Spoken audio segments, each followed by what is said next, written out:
नारद जी से कहा काशी में जाके शिव नाम का आश्रय लो, क्योंकि राम भक्त कृष्ण भक्त का लक्षण क्या है? बिनु छल विश्वनाथ पद नेहू और राम भगत कर लक्षण ये हो। राम भक्ति का लक्षण है कि बिना छल के भगवान शंकर जी के चरणों का प्रेम रहे। यही भगवान शंकर के भक्त का लक्षण है कि राम भक्ति करे, और राम भक्त का लक्षण है कि शिव भक्ति करे। राम भक्त होकर शिव जी से द्रोह करेगा, उसकी भक्ति कभी सफल नहीं होगी। और शिव भक्त बनकर के राम जी की निंदा, कृष्ण की निंदा करे तो उसकी भक्ति सार्थक हो ही नहीं सकती। क्योंकि भगवान शंकर कह रहे हैं मय ममैव हृदयम विष्णुर विष्णुश्च हृदयम महत उभयो अंतरम नास्ति सत्यम सत्यम न संशया। ममैव हृदयम विष्णुर, भगवान विष्णु कहते हैं, भगवान शंकर कह रहे हैं कि मेरा हृदय है भगवान विष्णु। शंकर जी का हृदय कौन है? विष्णु जी। और विष्णु जी का हृदय कौन है? शंकर जी। तो राम कृष्ण नारायण के भक्तों को भी शिव जी की आराधना खूब मन से करनी चाहिए, और शिव भक्तों को भी बड़े प्रेम से राम कृष्ण की उपासना करनी चाहिए। ये अलग नहीं है। नारद जी वहां से काशी चले गए, और काशी में जाकर के उन्होंने तपस्या करी, भगवान महादेव को प्रसन्न किया। सतनामा माने 100 नामों का जो सतनाम स्तोत्र है उसका पाठ किया। पर वहां से ब्रह्मलोक गए, और ब्रह्मलोक में जाके अपने पिताजी से शिव तत्व के विषय में पूछा। भक्ति मार्गम ज्ञान मार्गम तपो मार्गम सुदुस्तरम दान मार्गम च तीर्थानाम मार्गम च सुतवानम। नारद जी कह रहे हैं पितामह, हे पिताजी, मैंने भक्ति मार्ग, ज्ञान मार्ग, तपो मार्ग सब जान लिया। मैंने दान तीर्थ आदि की महिमा को जान लिया, लेकिन मैं शिव तत्व को नहीं जान पाया। आप मुझे ऐसी कथा सुनाइए जिससे मैं शिव तत्व को जान सकूं। न ज्ञातव्यम शिव तत्वम चा पूजा विधिमागता क्रमात्, न ज्ञातम शिव तत्वम चा शिव पूजा मताक्रमात्, चरित्रम विविधम तस्य निवेदय मम प्रभो। पर नारद जी ने प्रश्न किया कि शंकर जी सृष्टि का विस्तार कैसे करते हैं, भोले बाबा का विवाह कैसे हुआ, वो सब लीला कहिए। ब्रह्मा जी ने कहा नारद, तुमने भगवान शिव के चरित्र सुनना चाहा है, भगवान महादेव के दिव्य चरित्र हैं, इन्हें ध्यान पूर्वक सुनो। हे नारद, जब भगवान शंकर ने सृष्टि का विस्तार करना चाहा, बहुत ध्यान से सुनना, जब कहीं कुछ नहीं था, ना पृथ्वी थी, ना जल था, ना अग्नि थी, ना वायु थी, कुछ भी नहीं था, सब शून्य था। एक ज्योति रूप में, परम ब्रह्म रूप में भगवान शंकर विराजमान थे। उन भगवान परम ब्रह्म ने एक से अनेक होने का निश्चय किया, तो एको अहम बहुश्यामा में एक से अनेक बनूं, ऐसा मन में विचार करके उन्होंने अपने द्वारा एक स्वरूप प्रकट किया। अमूर्ते यत्पराख्यम वे तस्य मूर्ते सदा शिवा अरवाचीना पराचीनामीश्वरम तम जगुरुबुधा। वह मूर्ति ना तो नूतन थी, ना पुरातन थी, बल्कि सनातन रूप में थी। भगवान कैसे हैं? ना नूतन है, ना पुरातन है। अच्छा, एक बात ध्यान देना, हमारा जो सनातन धर्म है वो कैसा है? सनातन धर्म ना नूतन है, ना पुरातन है, बल्कि सनातन का मतलब है जो सदा रहने वाला है, वो हमारा धर्म सनातन है। और दुनिया में जितने भी धर्म हैं, वो किसी ना किसी मनुष्य ने उनका शुभारंभ किया, पर सनातन का शुभारंभ किसने किया? किसी मनुष्य ने नहीं किया। सनातन का शुभारंभ भगवान ने किया, और भगवान ने नहीं किया, बल्कि भगवान जब प्रकट हुए तभी से सनातन धर्म प्रकट हुआ। भगवान और धर्म अलग नहीं है। रामो विग्रहवान धर्म, भगवान प्रकट हुए तभी से हमारा सनातन धर्म प्रकट हुआ है। इसलिए हमारा जो सनातन धर्म का इतिहास है वो 2-5 हजार वर्ष पुराना नहीं है। 50,000 वर्ष 1,00,000 वर्ष पुराना नहीं है, बल्कि करोड़ों करोड़ों हजार वर्ष पुराना है। कई अरब वर्ष बीत गए, हमारा सनातन धर्म बहुत प्राचीन है। उस परम ब्रह्म ने एक मूर्ति प्रकट की, पर उनके द्वारा एक शक्ति प्रकट हुई। सा शक्तिरंबिका प्रोक्ता प्रकृति सकलेश्वरी। वो सब बीजों को उत्पन्न करने वाली सकलेश्वरी भगवती प्रकृति पराम्बा जगदम्बा कहलाई। त्रिदेव जननी नित्या, तीनों देवों को प्रकट करने वाली मूल कारण रूप शक्ति अष्टभुजा रूप में प्रकट हो गई। फिर भगवान महादेव ने अपने त्रिशूल के ऊपर काशी नामक शिव क्षेत्र को प्रकट किया। काशी प्रलय काल में भी वहां भगवान शिव और पार्वती का वियोग नहीं होता, इसलिए उस स्थान का नाम है अविमुक्त क्षेत्र। वो क्षेत्र ज्ञान प्रदान करने वाला है, इसलिए उसका नाम काशी पड़ा। काश्यते प्रकाश्यते ज्ञानम इति काशी। भगवान महादेव बड़े आनंद के साथ वहां विहार करते, इसलिए उस क्षेत्र का नाम आनंद वन पड़ा। हमारे इस भूतल पर 2 वन बड़े विचित्र हैं, बड़े अद्भुत हैं, बड़े महान हैं। कौन कौन से? एक आनंद वन और एक वृंदावन। आनंद वन माने काशी, और वृंदावन तो आप सब जानते ही हैं। आप में से कितने लोगों ने वृंदावन का दर्शन किया है? लगभग सबने किया है।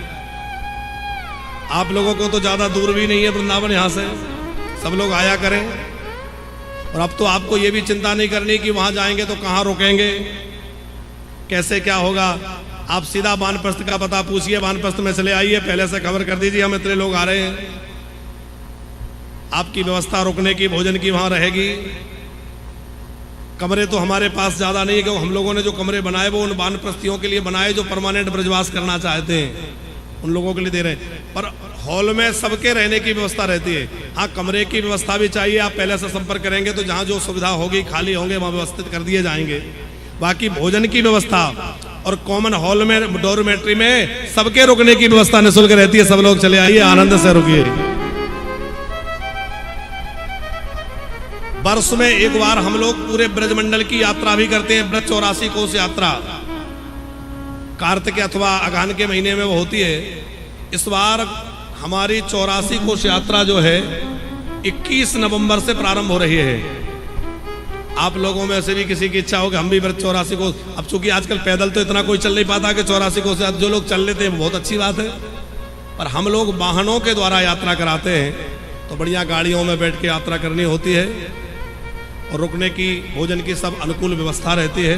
तो जो भी ब्रज 84 कोस यात्रा करना चाहे तो वो नवंबर के महीने में यात्रा रहेगी। अभी से अपना रजिस्ट्रेशन करा सकते हैं। या हम लोग तुलसी सालिग्राम भगवान का विवाह बड़े धूमधाम से प्रतिवर्ष करते हैं। 2 नवंबर को वो भी बड़ा उत्सव होता है, आप उसमें भी सम्मिलित होइए, क्योंकि वानप्रस्थ में तो लगातार कोई ना कोई उत्सव महोत्सव चलते ही रहते हैं। अभी गुरु पूर्णिमा का उत्सव बहुत विशाल हुआ, जिसमें पूरे ब्रज के नहीं बल्कि पूरे भारत के बड़े बड़े संत महापुरुष पधारे। शीर्षस्थ संत महापुरुषों का दर्शन हमारी माताजी तो टेलीविजन के माध्यम से देख रही थी। प्रायः लोगों ने टेलीविजन पे, क्या है कि अधिकांश कथाएं चैनलों पे चलती हैं। आस्था चैनल, आस्था भजन, इनके माध्यम से सब कथाएं चलती हैं। अभी इसके पहले भोपाल में कथा थी, वो भी आस्था भजन पर लाइव टेलीकास्ट था। गुरु पूर्णिमा की कथा का भी आस्था भजन पर लाइव टेलीकास्ट था। किन्हीं कारणों से इस भजन कथा का सीधा प्रसारण तो नहीं हो सका, पर इस कथा का भी विशेष प्रसारण आस्था चैनल पर आगे चल के दिखाया जाएगा। अभी यूट्यूब, फेसबुक आदि पर लाइव चली रहा है। तो वानप्रस्थ में रहने का एक बड़ा लाभ ये भी है मोदी जी, कि वहाँ जो बुजुर्ग रहते हैं उनको ये नहीं है कि बेचारे अब बस पड़े हैं, अकेले हैं। घर में तो बेचारे अकेले थे, बुरा लगता था, समय नहीं निकलता था। और वहाँ रहने से उत्सव महोत्सव कुछ ना कुछ चलता रहता है, जिससे एक सुंदर सुखद वातावरण बना रहता है। तो हम आपसे निवेदन कर रहे थे कि हमारे भूमंडल पर 2 वन, आनंद वन और दूसरा, अरे बोलो ना कौन सा वन? वृंदावन। हाँ, हमें पता तो लगे कि आप लोग सुन रहे हैं। आज तो देखो कुर्सियां भी बढ़ गई, तो जो कल माताएं नीचे बैठी थी परेशानी हो रही थी, आज कुर्सियों की संख्या बढ़ गई। अच्छा, माताओं की संख्या बहुत है, और पुरुषों की संख्या कम है, तो हो सके तो कल ऐसी भी कुछ व्यवस्था कर दी जाए कि इस वाले हिस्से में भी कुछ माताओं के लिए स्थान दे दिया जाए, ताकि माताओं की संख्या तो कल से, और क्यों कल तो बड़ा विशेष उत्सव है यहाँ। कल कौन सा उत्सव रहेगा? शिव विवाह। कल भोले बाबा के विवाह की बड़ी अद्भुत कथा है। भोले बाबा की बारात का दर्शन करेंगे, दिव्य बारात भूत प्रेतों की निकलेगी और बड़ा जोरदार भगवान शंकर जी के विवाह का उत्सव हम लोग मिलजुल के मनाएंगे। तो सब लोग शिव विवाह के आनंद के लिए कल पधारें। तो हो सके तो कल इस रास्ते को और हम लोग ऐसा जैसी भी सुविधा हो, व्यवस्था हो, तो कुछ और स्थान माताओं के लिए बढ़ जाए, क्योंकि माताओं की संख्या लगातार बढ़ रही है, पुरुषों की संख्या अपेक्षाकृत कम है। तो आनंद वन माने काशी, वहां भगवान शिव और भगवती सती विराजे और भगवान शिव के द्वारा भगवान विष्णु को वहां प्रकट किया गया। भगवान विष्णु के शरीर से जलधाराएं निकली, उस जल की राशि में शयन करने से वो नारायण कहलाए, व्यापक होने से विष्णु कहलाए। भैया ये माइक बंद कर लो, माइक बिल्कुल ना चलाएं वहां से, जब तक कथा चल रही है माइक में कोई भी घोषणा नहीं होगी। बोले भक्त वत्सल भगवान की। पहले थोड़ा चलाया, फिर थोड़ा और बढ़ाया, आज तो बहुत ही जोर से हो गया। कथा के बीच में कोई विक्षेप नहीं। फिर भगवान शंकर ने विष्णु जी को प्रकट किया, भगवान नारायण ने जो है 24 तत्वों को प्रकट किया। 24 तत्वों में पहले जो है महातत्व हुआ, महातत्व से त्रिविध अहंकार हुआ, उनसे सत्व रज तम आदि त्रिविध अहंकार, उससे 24 तत्व हुए और 24 तत्वों के द्वारा फिर जो है सृष्टि का बड़ा विस्तार हुआ। भगवान नारायण ने इनको इकट्ठा किया, उसको एक पिंड बनाया जिससे ये ब्रह्मांड कहलाया। भगवान 1000 हाथ पैर वाले भगवान विराट नारायण विराट पुरुष प्रकट हुए। विराट पुरुष भगवान के नाभि से कमल उत्पन्न हुआ, उस कमल में भगवान के द्वारा ब्रह्मा जी प्रकट हुए और फिर ब्रह्मा जी ने सृष्टि का विस्तार किया। उस समय विष्णु जी और ब्रह्मा जी में थोड़ा विवाद हो गया। भगवान शंकर प्रकट हुए और भगवान महादेव ने कहा, देखो विष्णु मेरे वाम भाग से प्रकट हुए हैं और ब्रह्मा मेरे दाहिने हिस्से से प्रकट हुए हैं। तुम दोनों मेरे ही स्वरूप हो, इसलिए आपस में कभी झगड़ना मत। तुम मेरी ही शक्ति से कार्य करते हो और ब्रह्मा के द्वारा मेरा ही एक रूप रुद्र रूप में प्रकट होगा। फिर शक्तियां प्रकट की, लक्ष्मी और सरस्वती, और वो ब्रह्मा जी को और भगवान नारायण को शंकर जी ने प्रदान कर दी। फिर ब्रह्मा जी ने अपने मन से सृष्टि आरंभ की, सनकादि को प्रकट किया, भौहों से रुद्र को प्रकट किया, मरीचि आदि को प्रकट किया। फिर जो है मनु और शत्रुपा हुए। ब्रह्मा जी के शरीर के दाहिने हिस्से से पुरुष, वाम भाग से स्त्री। जो पुरुष है वो मनु जी कहलाए, स्त्री है वो शत्रुपा। हम सब लोग मनु के संतान हैं। मनु की संतान होने से ही हम लोग मनुष्य कहलाए। तो मनुष्य हम लोग क्यों कहे गए? क्योंकि हम मनु पुत्र हैं। अब आजकल लोग कहते हैं हम लोगों को मनुवादी, तो उनसे पूछा जाए कि हम लोग मनुवादी हैं तो आप क्यों? क्योंकि हैं तो सब मनु की संतान है। मनु महाराज को 5 संतानें हुई, आकुति, देवहूति, प्रसूति 3 बेटियां और उत्तानपाद और प्रियव्रत 2 बेटे हुए। इनके विस्तृत वर्णन को हम लोग भागवत में सुनते हैं। अनुसुईया जी का चरित्र सुनाया जो महान पतिव्रता हुई। फिर जो है प्रसूति माता के संतान का वर्णन है जिनसे चर अचर जीव जगत व्याप्त हो गया। दक्ष महाराज की 24 कन्याओं का वर्णन है जिनमें से 13 धर्म को विहाई गई। मोदी जी, धर्म की 13 पत्नियां हैं। धर्मात्मा व्यक्ति के साथ ये 13 चीजें सदा होनी चाहिए। कौन कौन सी? श्रद्धा, लक्ष्मीर धृतिर तुष्टि, पुष्टि मेधा तथा क्रिया, बुद्धिर्लज्जा वसु शांति, सिद्धि कीर्ति त्रयोदशा। धर्म की पहली पत्नी का नाम है श्रद्धा। धर्मात्मा व्यक्ति के जीवन में श्रद्धा होना बड़ा आवश्यक है। श्रद्धा नहीं होगी तो धर्म पुष्ट नहीं होगा। उसके अंदर तुष्टि होना चाहिए, जितना मिल जाए उसी में संतुष्ट रहे, ऐसा नहीं कि और के चक्कर में भागता रहे। पुष्टि होना चाहिए, उसके जीवन में क्रिया होना चाहिए। धर्मशील व्यक्ति हमेशा कर्तव्य परायणता के ओर चलता है, ऐसा नहीं कि निष्क्रिय होकर पड़े हैं। कर्म प्रधान विश्व करिरा,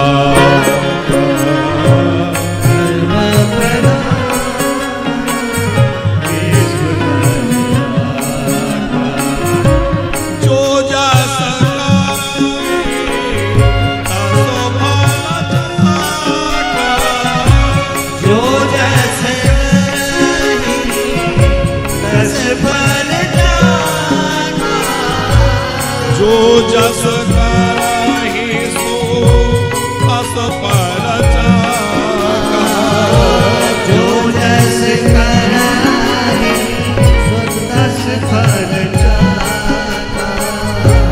कर्म प्रधान विश्व करिरा, कर्म प्रधान विश्व करिरा। धर्मात्मा व्यक्ति के जीवन में क्रिया होनी चाहिए। धर्मात्मा व्यक्ति के जीवन में लज्जा होनी चाहिए। धर्म की एक पत्नी का नाम है लज्जा। निर्लज्जता नहीं हो। धर्मात्मा व्यक्ति के जीवन में शांति होना चाहिए। धर्मात्मा व्यक्ति के जीवन में कीर्ति होना चाहिए। ये 13 धर्म की पत्नियां जो है वो धर्मात्मा व्यक्ति के जीवन में इनका दर्शन होना चाहिए।